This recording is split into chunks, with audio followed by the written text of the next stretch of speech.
Welcome everyone, my name is Wardman. I'm currently over in heroic Blackrock Caverns on my mage, and we're about to pull the fifth and final boss here, named Ascendant Lord Obsidius. Now, this boss is relatively interesting because he comes with three adds, some Shadow of Obsidius guys.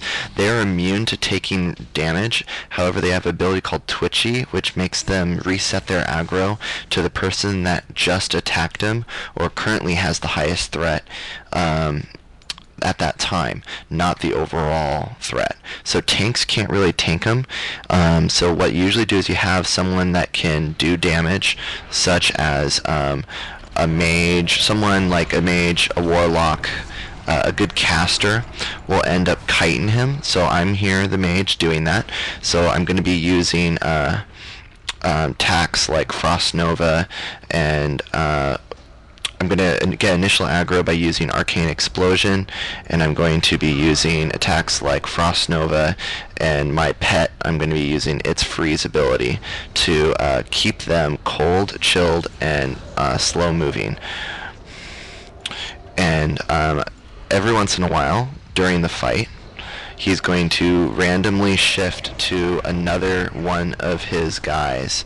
And so the original guy, which was this one here, is now just a shadow, and then he is back to his original form right there.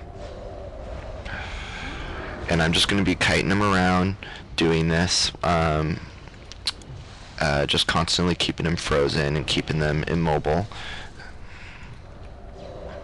And the whole point that I'm doing this for is making sure that they are not on the healer. If you do not have a DPS designated to doing this, they usually end up going straight for the healer, and it's just a big issue with keeping the healer alive. Something else you want to try and do is keep them away from the healer as far as when you're kiting them, so that way if you do end up needing to freeze them in place, you aren't freezing them right by the healer. Now he'll be shifting between shadows several times, I think exactly 2 times during the fight. Now if you end up losing aggro, just make sure you're constantly hitting them with stuff to keep them occupied with yourself and not on the healer or anyone else. Warlocks and druids, balanced druids, do a really good job on this fight because they have the dot effects that allow them to that every time the dot ticks, it ends up causing that twitchy ability to focus on them. So as a mage, the best thing you could do is keep them frozen in place. So that's why I always respec to a frost mage for this fight, just for that kite ability. But that is basically the fight. There is no real special ability on the boss that melee have to worry about. For melee, all you need to worry about is watching which guy you're attacking.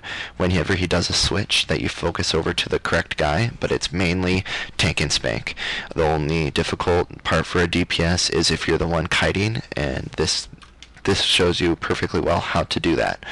But yeah, just make sure that you're keeping those adds off of the healer, kite them away as much as you can, and whenever available, DPS the boss. But that's about it. Thanks for watching. That's how you that's how you DPS the final boss here, named Ascendant Lord Obsidius, on heroic difficulty in Blackrock Caverns.